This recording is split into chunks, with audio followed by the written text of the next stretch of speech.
ইমানদার কখনো কোনো কথা বলার আগে সেই কথা সত্য কিনা বাস্তব কিনা সেটি যাচাই বাছাই না করে বলবে না।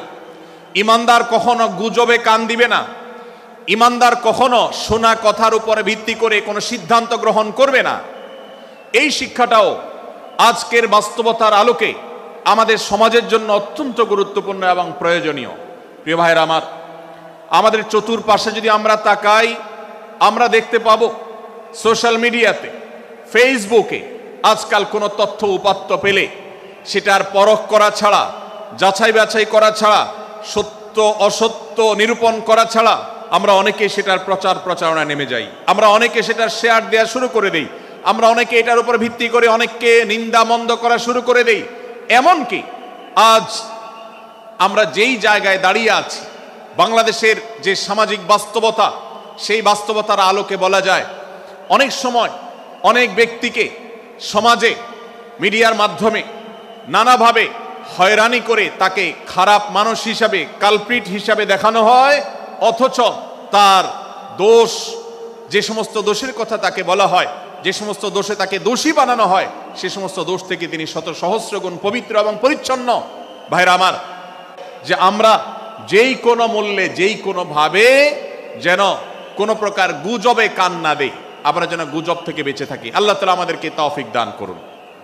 6 থেকে 8 নম্বর আয়াত যদি আপনি পাঠ করেন সূরা হুজুরাতের, আপনি দেখতে পাবেন সেখানে আল্লাহ রাব্বুল আলামিন ঈমানদারদেরকে যেই কোনো সংবাদ, যে কোনো তথ্য, বিশেষ করে অনির্ভরযোগ্য সূত্র থেকে যখন পাবে, ফাসিক থেকে যখন শুনবে, যার ভিতরে আল্লাহর ভয় নাই সেরকম মানুষ থেকে যখন পাবে, সেই সংবাদ তথ্য উপাত্ত যাচাই করা ছাড়া সেই সংবাদ যেন বলে না বেড়ায়।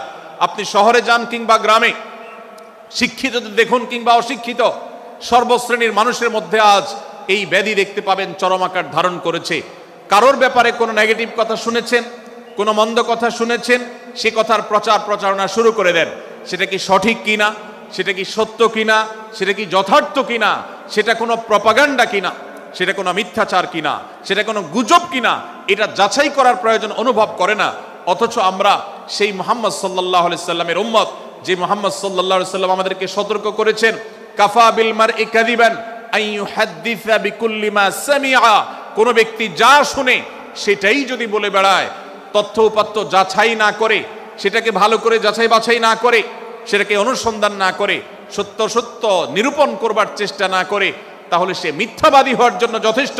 এজন্য আজকের এই মাহফিল থেকে আমরা অঙ্গীকার করে যাব, আজকের এই মাহফিল থেকে আমরা নিয়ত করে যাব, এই মজলিসে বসে এই মুহূর্তে নিজে নিজে সংকল্প করব, আমার জীবনে সোশ্যাল মিডিয়া কিংবা ফেসবুকে, ইউটিউবে অথবা অফলাইনে আমার বাস্তব জীবনে আমি কখনো কোনো মানুষ সম্পর্কে যে কোনো তথ্য উপাত্ত পেয়ে ভুল কোনো ধারণা, মন্দ কোনো ধারণা কারোর প্রতি পোষণ করব না। কোনো তথ্য উপাত্ত যদি পাই, কোনো সংবাদ যদি পাই অনির্ভরযোগ্য সূত্রে, তাহলে সেক্ষেত্রে সেটা যাচাই বাছাই করা ছাড়া আমি সেটাকে বিশ্বাস করতে যাব না। এটাই হলো আমাদের ঈমানের দাবি। ভাইরা আমার, একজন ঈমানদার এতটা সরল হবে না যে যা শুনবে সে সেটাকে বিশ্বাস করে বসবে। একজন ঈমানদার এতটা বাস্তবতা থেকে দূরে থাকবে না যে তিনি তার পাওয়া কোনো সংবাদকে অনুসন্ধান করবে না। আল্লাহ তাআলা আমাদের সবাইকে সূরা হুজুরাতের এই দ্বিতীয় শিক্ষাটাকে আমাদের জীবনে ভালো করে ধারণ করার তৌফিক দান করুন। আল্লাহ বলেছেন, ইয়া আইয়ুহাল্লাযীনা আমানু, হে ঈমানদারেরা, ইন জাআকুম ফাসিকুম বিনাবাইন ফাতাবায়ানু, তোমাদের কাছে কোনো ফাসিক, যার মধ্যে আল্লাহর ভয় নেই, এরকম কোনো মানুষ যদি কোনো সংবাদ উপস্থাপন করে, এমনকি গণমাধ্যমেও যদি কোনো সংবাদ প্রচারিত হয়, সংবাদদাতার মধ্যে যদি আল্লাহর ভয় না থাকে, সে যদি টাকার বিনিময়ে কারোর চরিত্র হনন করতে পারে, সে যদি অ্যাডভার্টাইজ পেয়ে কোনো কোম্পানির হয়ে দালালি করতে গিয়ে অন্য কারোর বিরুদ্ধে কোনো মিথ্যাচার করে, সে যদি বিদেশিদের এজেন্ডা বাস্তবায়ন করতে গিয়ে আলেম সমাজের চরিত্রকে কলঙ্কিত করে, কোনো ভালো মানুষকে দোষী হিসাবে সাব্যস্ত করে, তো আল্লাহ তাআলা আমাদেরকে সতর্ক করেছেন, ফাতাবায়ানু, সেই সংবাদ সত্য কিনা আমাদেরকে যাচাই করতে হবে।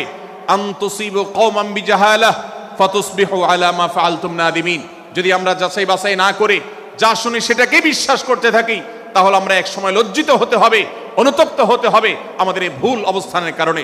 এজন্য ভাইরা, আজকের এই মাহফিল থেকে আমরা প্রতিশ্রুতি নিজের সঙ্গে নিজে দিয়ে যাব যে আমরা কখনো কোনো তথ্য উপাত্ত পেলে, কোনো সংবাদ পেলে সেটাকে বিশেষ করে কারোর চরিত্র সম্পর্কিত যদি হয়, কারোর সম্পর্কে নেগেটিভ যদি হয়, তাহলে সেটাকে বিশ্বাস করবার আগে ভালো করে অনুসন্ধান করব। যতক্ষণ আমি নিশ্চিত না হব ততক্ষণ পর্যন্ত সেটার প্রচার করব না। আল্লাহ তাআলা আমাদের সবাইকে কোরআনের এই শিক্ষাটাও আমাদের জীবনে ধারণ করবার তৌফিক দান করুন। ভাইরা আমার, তৃতীয় যে শিক্ষা সূরা হুজুরাতের, সেটি হলো আল্লাহ রাব্বুল আলামিন সূরা হুজুরাতের 9 এবং 10 নম্বর আয়াতে ঈমানদারদের মধ্যে যদি কখনো মতভিন্নতা, মতপার্থক্য, যে এটা যদি মারামারিতে পরিণত হয়, ঈমানদারদের মধ্যে যদি কখনো দুই পক্ষ গন্ডগোল এবং ফাসাদের মধ্যে লিপ্ত হয়ে যাওয়ার মতো দৃশ্যের অবতারণা হয়, তাহলে আমরা যেন আমাদের মুসলমান ভাইদের ঘর পোড়ার মধ্যে আলু পোড়া দিতে না যাই। আমরা যেন আমাদের মুসলমান ভাইদের মধ্যকার বিভেদকে আরো বৃদ্ধি করতে সহায়তা না করি। আমরা যেন মীমাংসার পথ অবলম্বন করি। আমরা যেন তাদের মধ্যকার সম্পর্কের যে অবনতি হয়েছে সেটাকে দূর করবার চেষ্টা করি। আল্লাহ রাব্বুল আলামিন এই নির্দেশ দিতে গিয়ে বলেছেন, ওয়া ইন তাইফাতান মিনাল মুমিনিনা কাতাতালু, যদি ঈমানদারদের দুটি দল, দুটি গ্রুপ নিজেদের মধ্যে মারামারিতে লিপ্ত হয়ে যায়, ফাসলিহু বাইনাহুমা, তাহলে তোমরা সেই বিবাদমান দুটি দলকে মীমাংসা করবার চেষ্টা করবে।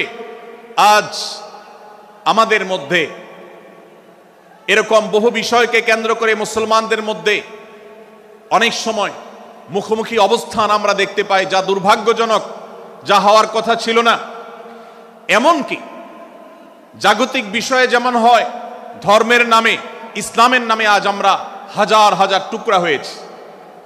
আজ গোটা বিশ্বে আমাদের মুসলমানদের যে অবস্থান দুর্বল হয়েছে, এর অন্যতম প্রধান কারণ হলো আমাদের অনৈক্য। আমরা যদি আজ আহলে কিবলা, আহলে সুন্নাহ ওয়াল জামাআতের অনুসারীরা নানান মত এবং পথের অনুসারী হওয়া সত্ত্বেও, নানান থট এবং পন্থার অনুসারী হওয়া সত্ত্বেও, আমরা যদি মৌলিক বিষয়গুলোর উপর সবাই ঐক্যবদ্ধ থাকতাম, আমরা যদি আল্লাহ তাআলার দেওয়া ইত্তিহাদ মাল ইখতিলাফ, বৈচিত্র্যময় ঐক্য, বিভিন্ন বিষয়ে মতভিন্ন থাকা সত্ত্বেও মৌলিক বিষয়ে ঐক্যমতে আমরা যদি থাকতে পারতাম, আমাদের মধ্যে যদি মুসলিম ভ্রাতৃত্ববোধ থাকতো, আমাদের মধ্যে যদি বলয় ভিত্তিক যে দেয়াল আর প্রাচীরগুলো আছে সেগুলো যদি না থাকতো, তাহলে আজ বাংলাদেশের বাস্তবতা হলো, বাংলাদেশে আল্লাহর কোরআন, আল্লাহ রাসূল সাল্লাল্লাহু আলাইহি ওয়াসাল্লামের হাদিসের আলোকে বাংলাদেশ আজ অটোমেটিক পরিচালিত হতো। ঠিক কিনা বলেন? আমরা যদি আজ ঐক্যবদ্ধ থাকতাম, তাহলে এদেশের হাতে গোনা যাবে এরকম স্বল্প সংখ্যক নাস্তিকেরা, ইসলাম এবং মুসলমানদের শত্রুরা, তারা আমাদেরকে নিয়ে তারা আজ যে খেলা খেলছে, আমাদেরকে যে তারা শাসন করছে, আমাদেরকে যে তারা তাদের অধীনস্থ করে রাখছে, আমাদের উপরে যে আজ ভিনদেশি কালচার চাপিয়ে দিচ্ছে, আমাদের উপরে তারা যে আজ কর্তৃত্ব করছে, আমাদেরকে আজ টুকরা টুকরা করছে, এই দুঃসাহস তারা কোনোদিন দেখাতে পারতো না যদি আমরা ঐক্যবদ্ধ থাকতাম। ভাইরা আমার, এই জন্য আমরা সব বিষয়ে সবাই একমত হব না। আজকের এই মাহফিলে যত মানুষ এসেছেন সবাই সব বিষয়ে একমত নন। এমনকি আজকের এই মাহফিল কর্তৃপক্ষ যে আয়োজন করছেন 3 দিন ব্যাপী, এই মাহফিলে আপনারা দেখেছেন এখানে কওমি এবং আলিয়া উভয় জায়গা থেকে বক্তা নির্বাচন করা হয়েছে, অসাধারণ সমন্বয় করা হয়েছে।